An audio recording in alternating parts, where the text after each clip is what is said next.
Baik, selamat pagi semua yang ada di rumah ini, anak-anak kelas 12 IPS 2. Apa kabarnya ini? Baik? Baik? Kabarnya? Oh baik. Sehat-sehat semua? Sehat ya? Nggak ada yang sakit ya hari ini ya? Oke, nggak ada ya. Terima kasih ya sudah bergabung di Mapel Informatika untuk pembelajaran pagi ini, Selasa tanggal 17 November 2020. Selanjutnya, sebelum saya memulai pelajaran kali ini, kita akan berdoa dulu. Oke, silahkan yang bertugas berdoa untuk memimpin doa pada pagi hari ini. Teman-teman, marilah kita berdoa.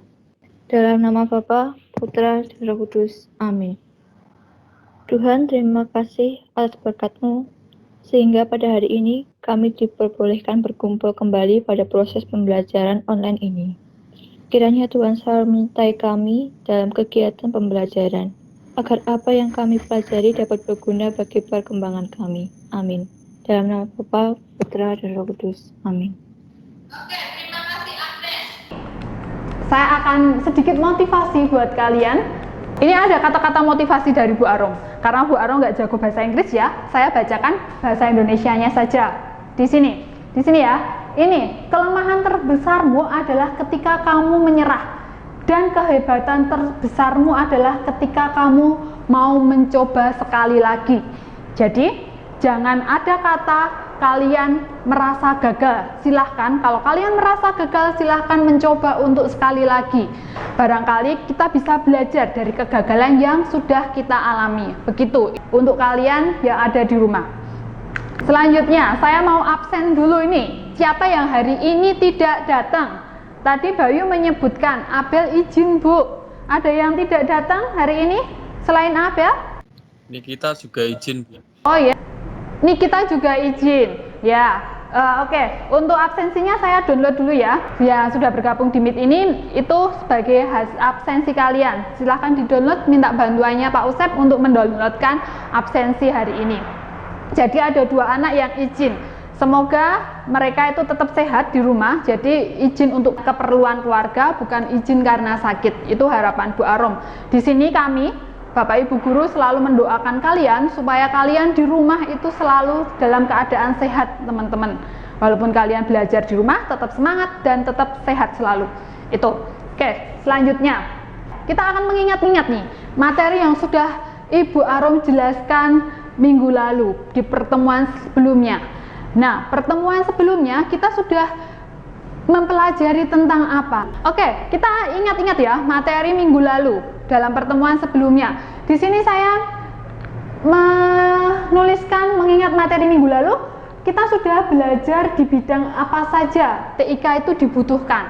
Lalu apa saja contohnya? Teman-teman bisa memberikan contoh kepada Bu Arom di bidang apa saja itu TIK digunakan? Bidang bisnis, kesehatan, pendidikan, gitu-gitu. Oke, terima kasih. Contohnya apa saja di bidang bisnis, pendidikan, kesehatan? Contohnya apa saja? Contohnya apa? Oke, siapa yang mau menyebutkan contohnya siapa? Apa saja? Saya bidang kesehatan, pendidikan, bisnis, dan juga pemerintahan. Oke, contohnya? Contoh penggunaannya di bidang bisnis apa? Yang sering kalian gunakan? Ya, ATM, Oke, itu di bidang. Oke, hari ini kompetensi yang akan kita capai. Jadi, pembelajaran hari ini tadi yang ingin kita capai adalah yang pertama itu kalian mengetahui kualitas dari source code. Lalu selanjutnya kalian dapat memodifikasi program, teman-teman. Jadi dapat memodifikasi program karena kalian ini baru awalan ya, awalan untuk belajar pemrograman. Di sini kita akan belajar untuk memodifikasi program pemrograman dasar aja. Jadi sintaknya terlalu banyak ya. Kita akan memodifikasi program-program yang masih simple-simple aja. Nih, yang kedua KD-nya. Selanjutnya tujuan pembelajarannya. Nah, kalian dapat memahami ya. Yang pertama, memahami kriteria dan kualitas dari source code, apa kriterianya itu bagus atau tidak. Lalu yang kedua, peserta didik dapat memodifikasi source code tanpa mengubah struktur, tanpa menyebabkan error juga. Itu tujuan pembelajaran kita hari ini. Lalu saya lanjutkan. Nah, ini adalah urutan kegiatan hari ini yang akan kita lalui. Dari proses yang pertama, kalian nanti setelah ini, setelah saya menjelaskan materi yang saya sampaikan, kalian akan berdiskusi kelompok. Pertama itu ya, berdiskusi kelompok, anggotanya terdiri dari 2 sampai 3 peserta didik. Selanjutnya, setelah itu nanti saya akan menjelaskan sedikit materi tentang kualitas perangkat lunak itu seperti apa. Lalu kalian mencari informasi dalam kegiatan diskusi kelompok ya. Nanti silahkan mencari informasi. Informasi itu bisa dari bahan ajar yang sudah Bu Arum kirim, atau kalian bisa mencari di internet, ataupun dari sumber lain, buku lain yang kalian pegang. Selanjutnya kalian menyelesaikan LKPD ya. Untuk menyelesaikan LKPD itu kalian harus mencari informasi itu. Terus guru pengampu akan mengadakan bimbingan di setiap kelompok. Nah, saya akan mengadakan bimbingan. Jadi saya akan mengecek per kelompok. Saya akan membimbing kalian dalam kelompok, terutama tentang modifikasi program. Nah, ini karena kalian masih benar-benar baru untuk pembuatan program Pascal ini. Jadi saya akan mengadakan bimbingan. Ini nanti saya akan meet per kelompok. Lalu selanjutnya kalian akan presentasi, terus masuk ke penilaian atau tugas. Kegiatan kita hari ini teman-teman yang akan kita lakukan, materi yang akan kita pelajari ini tentang kualitas perangkat lunak dan source code.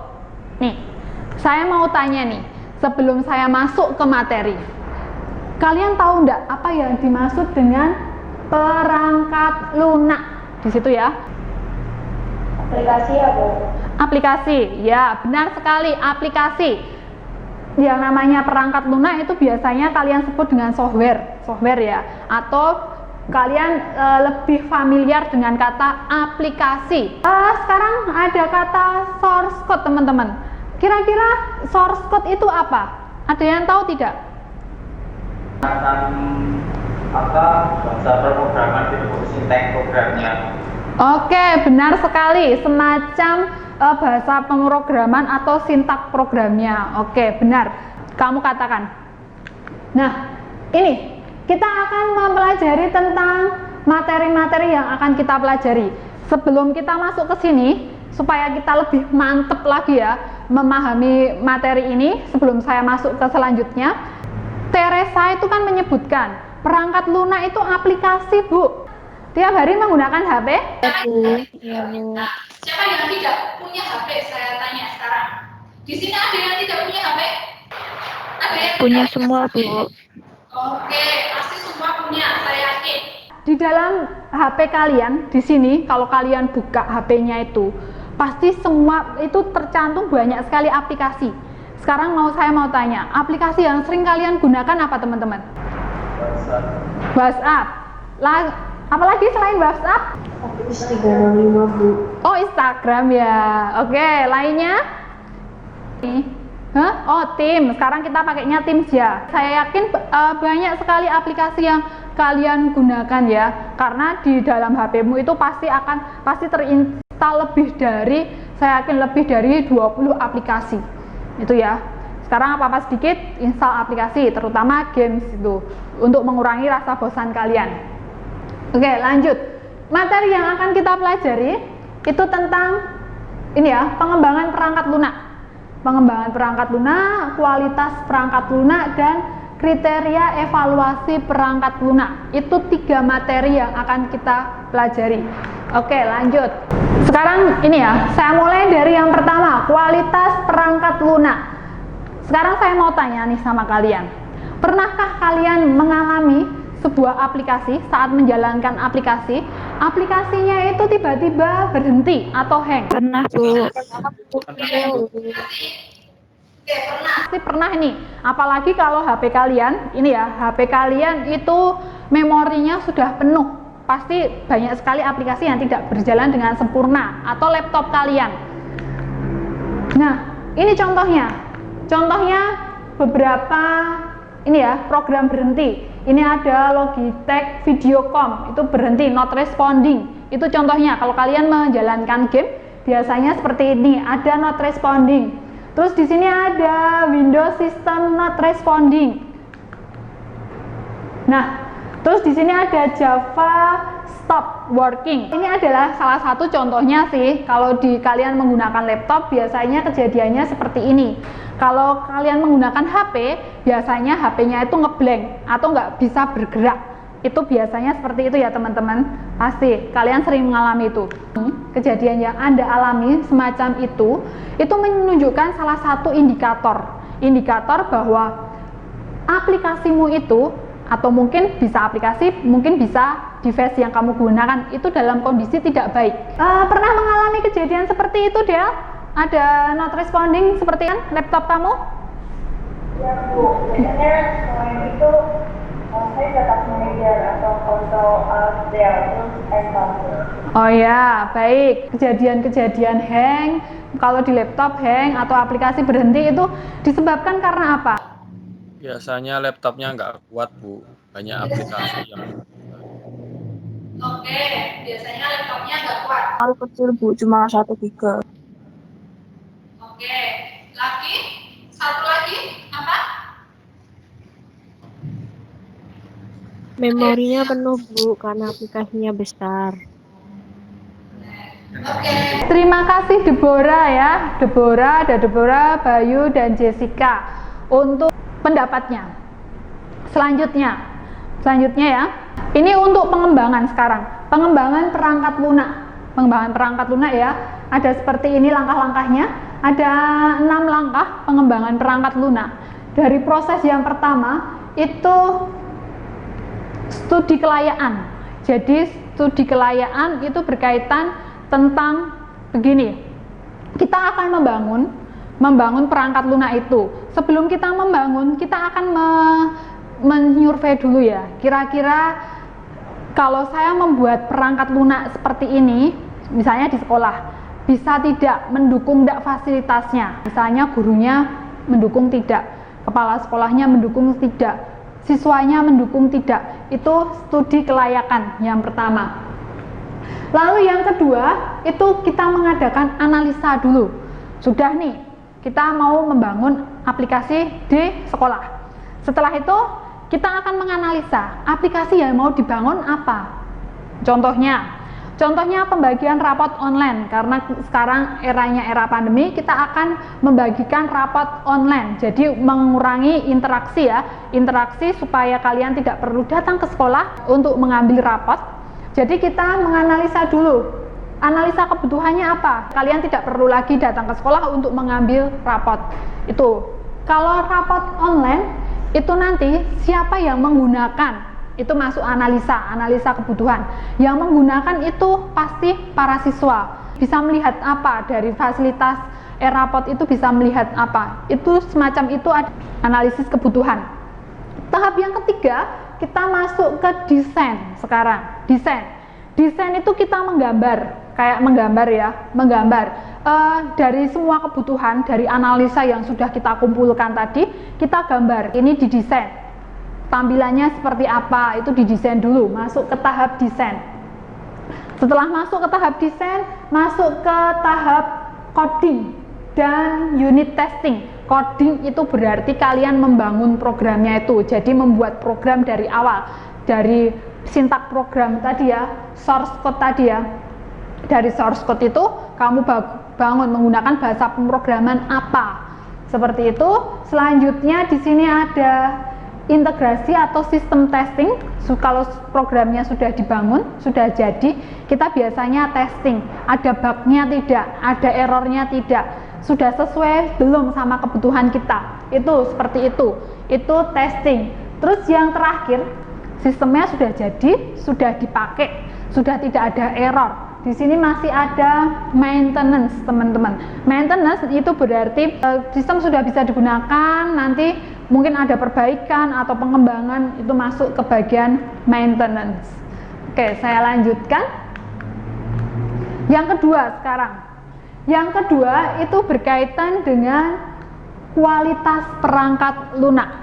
Nah, ini masih berkaitan dengan aplikasi. Kalau tadi bagaimana cara mengembangkan aplikasi, kalau sekarang sudah dikembangkan aplikasinya sudah jadi, sekarang kita ngecek kualitas perangkat lunaknya itu bagus atau tidak, itu dicek dari sini. Ada beberapa kriteria. Ini ya, seperti yang kamu sebutkan tadi, aplikasinya. Kalian tadi banyakkan menyebutkan aplikasi di HP. Sekarang ini aplikasi di laptop. Ada Word, ada Excel, ada Corel, Photoshop, ada Team dan lain sebagainya, banyak sekali. Di sini ada kualitas perangkat lunak. Yang pertama itu dilihat dari kualitas fungsional suatu software. Kualitas fungsional itu seperti ini. Kalian pakai aplikasi, di aplikasi itu ada tombol cetak, gitu ya. Tombolnya itu untuk mencetak, tetapi fungsinya ternyata beda, bukan untuk mencetak malah mendownload. Nah, itu juga harus diperhatikan kalau kalian membuat tombol, membuat desain interface, jadi kualitas fungsional. Fungsinya harusnya untuk mencetak, oh kok ternyata untuk download. Lalu yang kedua itu kualitas struktur software. Nah, ini yang kedua itu kualitas struktur software. Bisa dilihat dari keandalannya, jadi aplikasi yang berjalan itu berjalan dengan cepat atau tidak, atau lambat sekali. Jika diakses banyak orang, aplikasinya lambat sekali. Dari efisiensinya, jadi dengan adanya aplikasi ini harusnya itu kita lebih efisien, bukan malah makin atau cara kerjanya makin panjang, seperti itu. Yang ketiga ini keamanan, jadi keamanan dari data yang tersimpan itu. Jadi jangan sampai datamu bocor seperti yang kasusnya yang baru ya, yang kasusnya Gisel itu, sehingga videonya itu bisa bocor. Itu keamanan. Lalu yang ketiga ini adalah pemeliharaan. Ini hampir sama dengan maintenance tadi. Selanjutnya ukuran. Ini yang disebutkan Deborah tadi. Aplikasinya ukurannya terlalu besar sehingga waktu kita menjalankan aplikasi itu device kita nggak kuat. Ini berkaitan dengan ukuran. Oke, saya lanjutkan ke kriteria evaluasi kode program. Pernah belajar pemrograman? Ya, pernah. Pernah belajar pemrograman apa kamu? Pascal. Oke, pakai Pascal ya. Sudah diinstal semua aplikasinya? Sudah ya? Kemarin ada Pascal IDE, bisa diinstal di HP kalian, jadi sangat mudah sekali. Nanti di sini saya akan mendemokan. Di sini ada banyak sekali kriteria, tips membaca program, membaca error. Ini dari komentar yang pertama. Nah, dari yang kedua ini dari identitas harus konsisten. Kalau kalian membuat variabel itu harus konsisten. Saya akan mendemokan setelah ini. Seperti ini. Harus konsisten ya. Konstantanya A, di sini B. Terus di sini ada variabel alfa, ada beta. Ini juga konsisten, di badan programnya juga ada alfa, ada beta. Selanjutnya, hindari penggunaan komentar berlebih dan sebagainya. Ini mendemokan cara penggunaan program. Aplikasi yang tertampil di layar kalian, DOSBox. Kalau Bu Arum di sini karena pakai laptop menggunakan DOSBox. Sudah terlihat? Sudah. Ya, saya mulai ya. Saya awali dengan program. Ini adalah badan program kita ya. Lat 1. Lalu uses CRT, titik koma ya. Bikin N. Nah, ini adalah struktur program Pascal. Saya akan mencoba membuat program perkalian aja ya. Saya menambahkan variabel X, Y. Saya punya dua variabel X, Y, Z, 3 variabel aja. tipenya real. Real. Buat apa teman-teman? Bilangan desimal, Bu. Oke, bilangan desimal, benar. Bilangan desimal itu kalau ada koma, koma-komanya itu masuk ke bilangan desimal. Saya lanjutkan.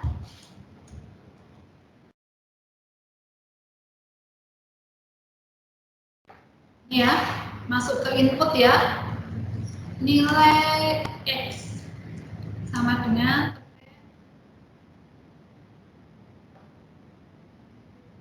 X. Nah, ya, nilai Y. Input itu read itu input. Sekarang saya masuk ke proses Z. X kali Y. Ini rumusnya. Terus saya outputkan. Hasil perkalian dua nilai. Ini ya, koma bawah Z. Saya pakai 0, 2, biar 2 angka di belakang. Oke, saya coba jalankan. Nah, kalau di sini harus tambahan ada CL, RSCR. Kalau kalian pakai IDE, itu tidak perlu.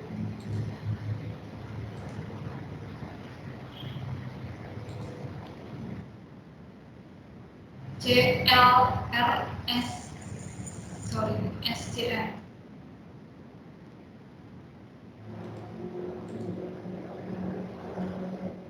Ada error teman-teman. Diperlihatkan ya, ini errornya kenapa? Nah, di sini. Tadi ternyata kurang perlu buka, kurang perlu tutup. Itu saya hapus harusnya. X-nya misalnya nilainya 7, Y-nya nilainya 8. Nah, ini hasil perkaliannya 48. Adalah mengerjakan LKPD. LKPD-nya yang sudah saya share. Terus ada LKPD yang harus kalian kerjakan. Ini LKPD-nya. Silahkan kalian buka, nanti silahkan dikerjakan. Ada 30 menit untuk mengerjakan. Silahkan nanti bekerja dengan kelompok. Nanti saya akan melakukan bimbingan dengan kelompok ya. Kelompok nanti yang ada kesulitan silahkan berkonsultasi dengan Bu Arum. Sudah pilih sendiri ya, silahkan bikin grup chat ya, seperti itu. Terima kasih, nanti 30 menit kita kembali lagi dengan sesi presentasi.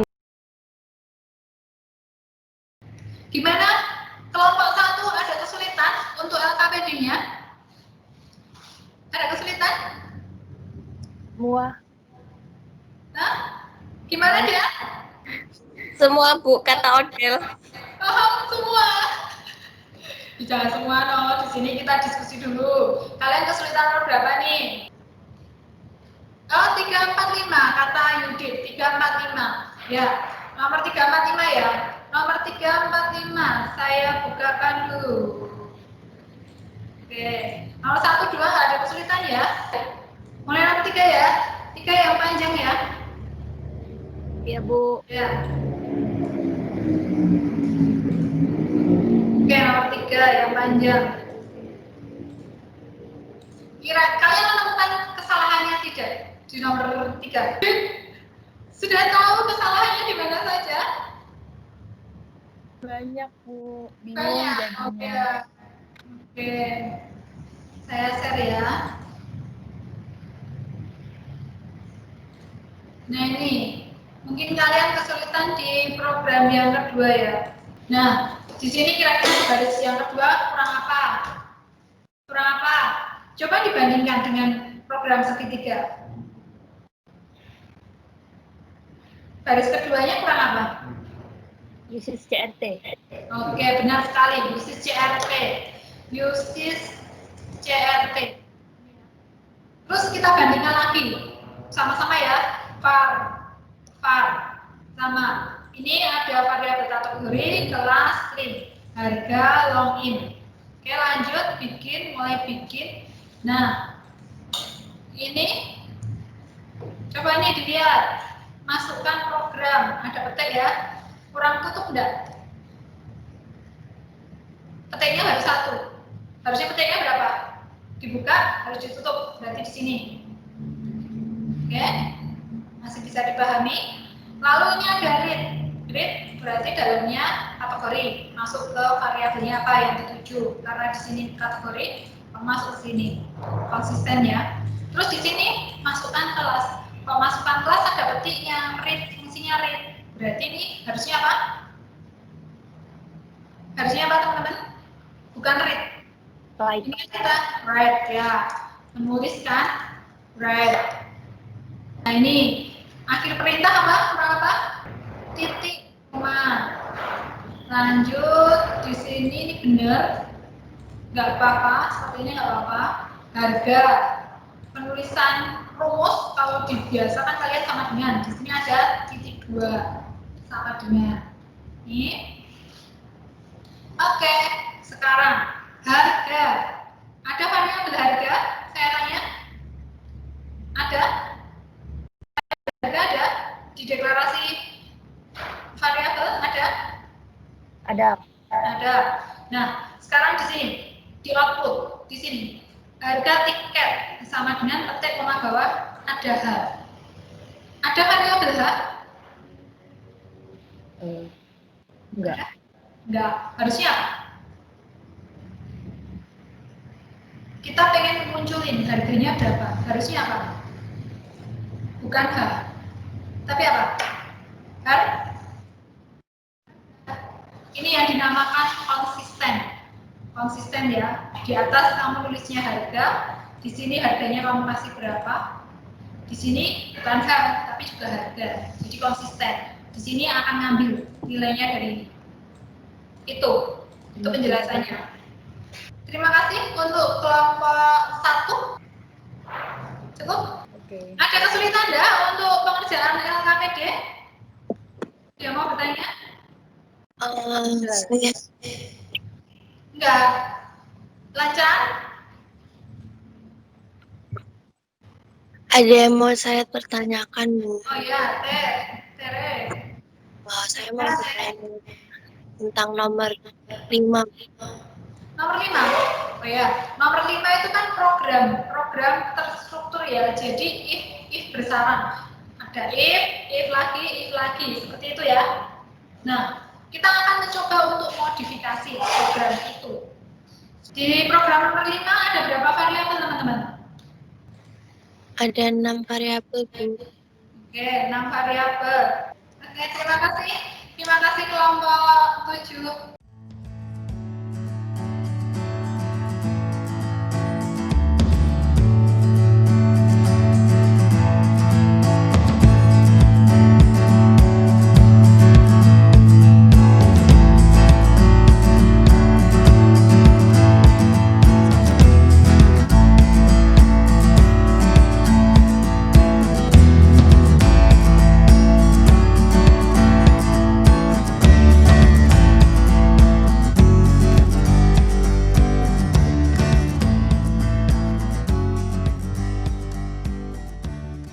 Setelah kalian diskusi selama 30 menit, sudah selesai? Sudah, Bu.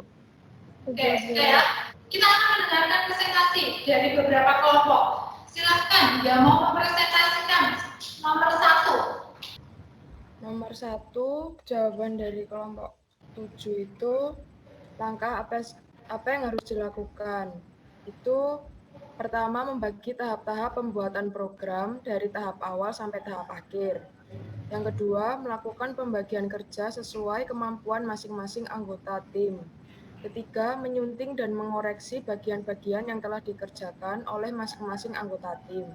Keempat, menggabungkan masing-masing bagian kerja menjadi kesatuan yang utuh. Yang terakhir, memastikan program dapat berjalan dengan baik. Jika terjadi error atau malfungsi, harus segera dikoreksi dan dibenahi. Oke, baik. Untuk nomor 1. Mungkin mau menjawab selain nomor 1? Saya, Bu. Ya. Ini nomor 5 itu program itu bisa dijadikan sebagai berikut. Yang baris pertama itu status sama dengan jelas, baris kedua if UH1 kurang dari sama dengan 76 dan status sama dengan tidak tuntas. Dan baris ketiga, if 2 kurang dari sama dengan 76 dan status sama dengan tidak tuntas. Oke, mungkin teman lain yang mau menjawab dulu. Tadi yang nomor 5 tadi programnya panjang sekali, if-nya bersarang, ternyata bisa disingkat dengan 3 garis saja teman-teman. Bu, saya bacain aja nggak apa-apa? Oh ya, silakan. Yudit mau mempresentasikan, silakan Yudit. Yang nomor 4 itu buat yang program kereta api, itu yang salah tuh ada di uses CRT di nomor pertama, terus pakai apa sih titik koma, terus yang di bagian white masukkan kategori itu kurang tanda petik sama tutup kurung. Terus ada yang di white masukkan kelas, harusnya write in, kemudian bawahnya yang read learn kelas itu harusnya pakai tutup kurung sama titik koma, terus yang terakhir harga. Oke, terima kasih ya.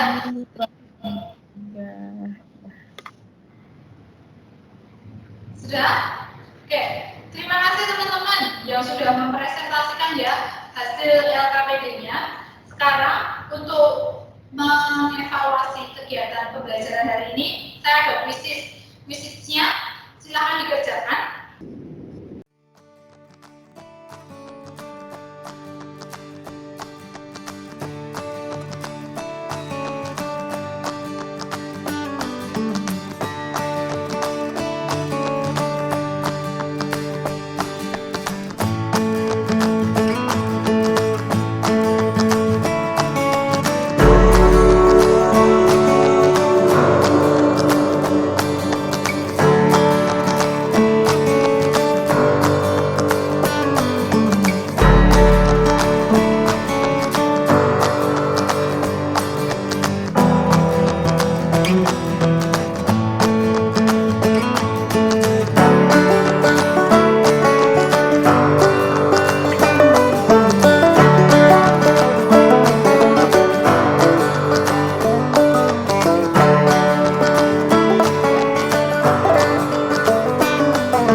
Terima kasih kalian sudah mengerjakan evaluasi ya. Terima kasih. Itu untuk yang belum tuntas, minggu depan kita akan ada remedi. Silahkan nanti dipersiapkan, silahkan belajar lagi, lalu kalian persiapkan supaya hasilnya lebih baik lagi. Terus kita masuk ke kesimpulan teman-teman. Kesimpulan, ada yang mau menyampaikan kesimpulan pada kegiatan hari ini? Ya. Hari ini kita sudah mempelajari proses pengembangan perangkat lunak serta kualitas perangkat lunak, kayak kualitas fungsional sama strukturalnya gitu. Oke, terima kasih Yudit. Ini ada form untuk refleksi. Silakan nanti diisi ya form refleksinya ini. Nanti diisi. Apakah pembelajaran ini berguna buat kalian? Lalu untuk materi selanjutnya kita akan belajar tentang pemrograman berorientasi objek. Jadi sambil nanti yang tidak tuntas nanti ada remedi ya. Itu terima kasih dari Bu Arom. Kita akhiri pertemuan hari ini dengan berdoa. Doanya langsung saya pimpin aja ya. Mari kita berdoa dalam nama Bapa, Putra, dan Roh Kudus. Amin. Tuhan, terima kasih. Semoga apa yang kami terima pada hari ini bisa berguna bagi kami. Amin. Dalam nama Bapa, Putra, dan Roh Kudus. Amin. Teman-teman, terima kasih ya atas partisipasinya ya. Boleh lihat, boleh melanjutkan aktivitasnya. Terima kasih.